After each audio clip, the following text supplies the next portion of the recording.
मेहमानों से तारुफ करा देते हैं। प्रेम शुक्ला साहब जुड़ चुके हैं, प्रवक्ता है बीजेपी के। सुरेंद्र राजपूत प्रवक्ता कांग्रेस के इस वक्त जुड़ चुके हैं। तौसीफ खान राजनीतिक विश्लेषक इस वक्त और वो हमारे साथ जुड़ चुके हैं, टीएमसी के पक्ष में वो बोलेंगे। जयंतो घोषाल थोड़ी देर में हमारे साथ होंगे, हमारे consulting editor India today group के। संजीव उनियाल राजनीतिक विश्लेषक इस वक्त हमारे साथ जुड़ चुके हैं। आप सभी का बहुत बहुत शुक्रिया। और शुरुआत जरा तौसीफ खान, आज तो बनती भी आपके साथ ही है, जरा बताइए, देखे कभी आपने 21 करोड़ रुपए कैश?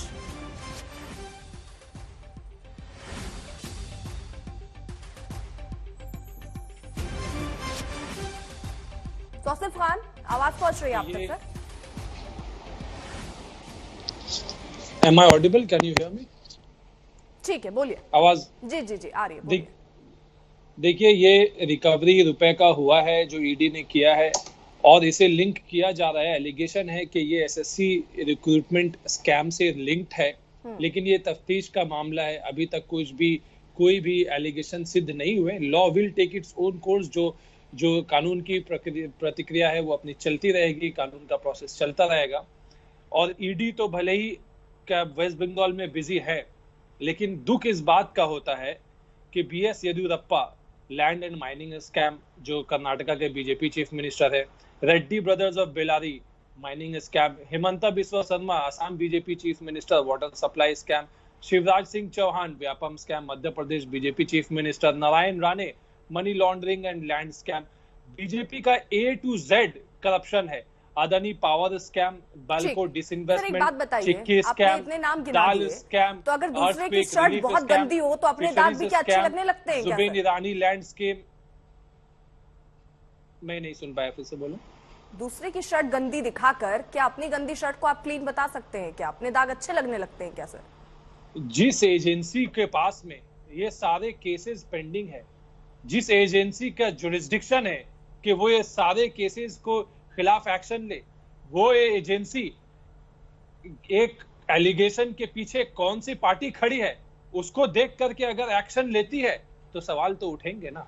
अगर आप ये जिसके खिलाफ एलिगेशन लगती है, आप देखते हैं कि भाई इसके पीछे कौन सा नेता खड़ा है, इसके पीछे अगर देश का सबसे पावरफुल नेता, सबसे बड़ी पार्टी जो पावर में पार्टी है वो खड़ी है, तो उसके खिलाफ एक्शन नहीं लिया जाएगा। जहां पे नॉन बीजेपी है, चाहे वो कांग्रेस। प्रेम शुक्ला साहब, ये बहुत गलत है। जहां आपके नेता है वहां कोई एक्शन नहीं। पश्चिम बंगाल ही आपको नजर आता है, वो भी ममता दीदी और उनके नेता।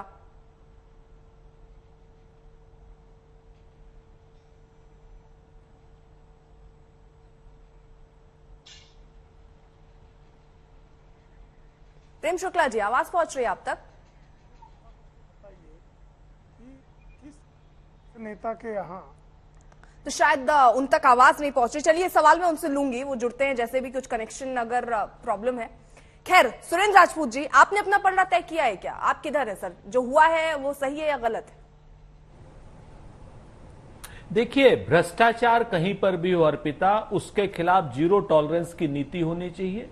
और ये बात बंगाल के टीएमसी के नेताओं को भी, सरकार को भी बिल्कुल क्लियर करनी होगी 21 करोड़ रुपए किसके हैं। मेरी शर्ट सफेद नहीं है, दूसरे के लिए मैं आरोप लगाऊं, बिल्कुल गलत है। मैं तौसीफ खान की एक बात से सहमत हूं कि कहीं ना कहीं लेवल प्लेइंग होनी चाहिए। सब भ्रष्टाचारियों के खिलाफ शिकायत होनी चाहिए, सब भ्रष्टाचारियों के खिलाफ ईडी को समान रूप से कार्रवाई करनी चाहिए। लेकिन यह कह करके आप पार्थो को और अर्पिता को नहीं बचा सकते हैं। उनके यहां से 21 करोड़ रुपए बरामद हुए हैं, भ्रष्टाचार है, इसके खिलाफ कठोरतम धाराओं में कार्रवाई होनी चाहिए, इसमें कहीं कोई दो राय नहीं। और स्मृति ईरानी जी के भी ऊपर जो आरटीआई में एलिगेशन लगे हैं, उनकी बेटी का जो लाइसेंस चल रहा है, आप ऐसे कोई सजेशन नहीं देंगे कि टीएमसी के कार्यकर्ताओं को सड़कों पर आ जाना चाहिए, प्रदर्शन करना चाहिए, अपनी गिरफ्तारी देना चाहिए? क्योंकि सोनिया गांधी, राहुल गांधी से पूछताछ होती है तो कांग्रेस तो कुछ ऐसे ही करती है सर।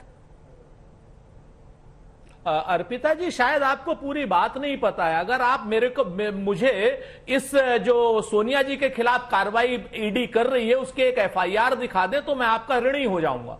आपको मालूम है मनी लॉन्ड्रिंग का केस बगैर एफआईआर के नहीं हो सकता।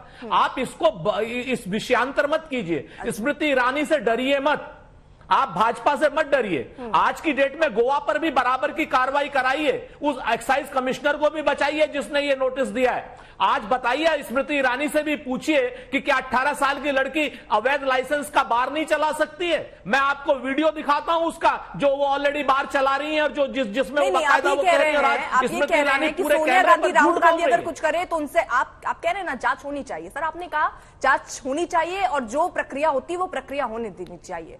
तो जब वही प्रक्रिया सर चल रही थी, आपने एफआईआर का जिक्र किया, एक सेकंड सर, वो प्रक्रिया तो सोनिया और राहुल गांधी के केस में भी चल रही थी सर।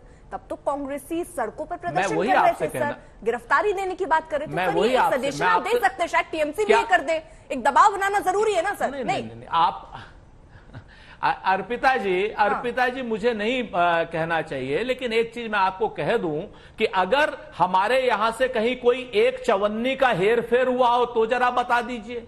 आर्टिकल 25 की कंपनी बनी हुई है, जिसमें अगर 1/54 भी इधर से उधर जाएगी तो नरेंद्र मोदी की सरकार के पास वो कंपनी चली जाएगी। अगर आपको ये जानकारी नहीं है तो मैं आपको जानकारी देना चाहता हूं। सच बात यह है कि इन दो चीजों को जहां 21 करोड़ रुपए बरामद हो रहे हैं, वहां आप सोनिया गांधी का नाम ले रही है, शर्मनाक बात है।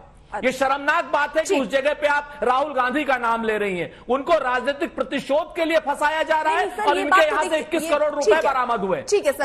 और स्मृति ईरानी के यहां पर भी सीधे से हमने आरोप नहीं लगाया, वहां पर एक्साइज कमिश्नर ने आरोप लगाया कि मरे हुए आदमी के नाम पर आप बार लाइसेंस ले रहे हैं। तो बहुत जगह आप मरे हुए आदमी के नाम पर लाइसेंस ले रहे हैं। करके पूछा कि जो सर्टिफाइड हवाला आप दे रहे हैं ना सर, उसमें कहां उनकी बच्ची का नाम लिखा हुआ है, वो भी ये सवाल पूछ रही है सर। ये भी आप पेपर की बात कर रहे हैं, कॉपी दिखाने की बात कर रहे हैं। लेकिन सर आज देखिए हमारा विषय वो नहीं है, आज हमारा विषय ये नहीं है। अगली बार जब इस पर विषय चर्चा करूंगी तो आपको बुला लूंगी। मालूम है सर वो आपको तो सब पता होता है सर, तो फिर तो आपसे एक सेकंड सर, मैं जरा प्रेम शुक्ला जी को भी ऐड कर लूं। सर ये क्या बात हुई, वो ये कह रहे हैं कि भाई सोनिया गांधी राहुल गांधी को लेकर बार चला रही है नहीं चला रही है। सर ये मुद्दा है, ये वो बार चला रही है नहीं चला रही है, जरा देख लीजिए ना, लीजिए देखिए आप बार चला रही है कि नहीं। ठीक है सर, देख लिया, दुनिया टीवी पे बैठे सबने देख लिया। इस पर हम बहस करेंगे तो उस पर चर्चा कर लेंगे। अब ये पूरा मामला कोर्ट में जाने की बात करेंगे सर। आज ये टॉपिक सर आपको टॉपिक बताया गया की बेईमानी ईमानदारी है सुरेंद्र राठौर, आज टॉपिक क्या है, राहुल गांधी को बंगाल पे आप आरोप लगाएंगे सर। वो मैं समझ गई, क्योंकि राहुल गांधी और कांग्रेस पर हमने सवाल उठा दिया तो बुरा लगना स्वाभाविक है। एक सेकंड सर, मैं आ रही हूँ।